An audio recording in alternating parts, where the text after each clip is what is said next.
রাস্তাঘাটে যাওয়ার সময় অনেকে একটুর জন্য বেঁচে গেছে, এরকম জীবনে ঘটনা আছে না নাই? আর একটু হলে অ্যাক্সিডেন্ট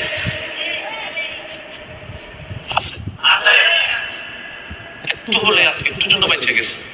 এটা কিন্তু একটুর কাহিনী না, ঘটনার পিছনেও কিন্তু কিছু ঘটনা। আজকে মাহফিল শেষ করে যাওয়ার সময় আপনার পকেটে 30টা টাকা ছিল, একজন ভিক্ষুক আপনার থেকে চাইলো, মায়া লাগলো, আপনি 20টা টাকা দিয়ে দিলেন। আমি চিন্তা করলাম, আমি হেঁটে চলে গেলাম, সমস্যা নেই, একজনের খাবার তো হলো, পেট তো ভরলো। ওটা সত্যিকার ভিক্ষুক ছিল, তার পেটে সত্যি ক্ষুধা ছিল। এবার সে যখন সারাটা দিন উপবাস থাকা ব্যক্তি যখন 20টা টাকা পাইছে, তার কাছে মনে হয়েছে আমি 20 কোটি টাকা পাইছি। এবার সে হচ্ছে সন্তানের বাপ, সে 20টা টাকা পেয়ে স্বপ্ন দেখা শুরু করছে, আমার ছেলেটার জন্য একটা বন নিব, মেয়েটার জন্য একটা বন নিব, আচ্ছা তাদেরকে পানি দিয়ে হলে খাওয়াই দিব, আমরা না হয় কোনো রকম পানি খেয়ে উপবাস থাকবো। এই চিন্তায় তারা সময় কাটছে। এখন যখন সে বনটা নিয়ে বাচ্চার মুখে খাবার তুলে দিছে,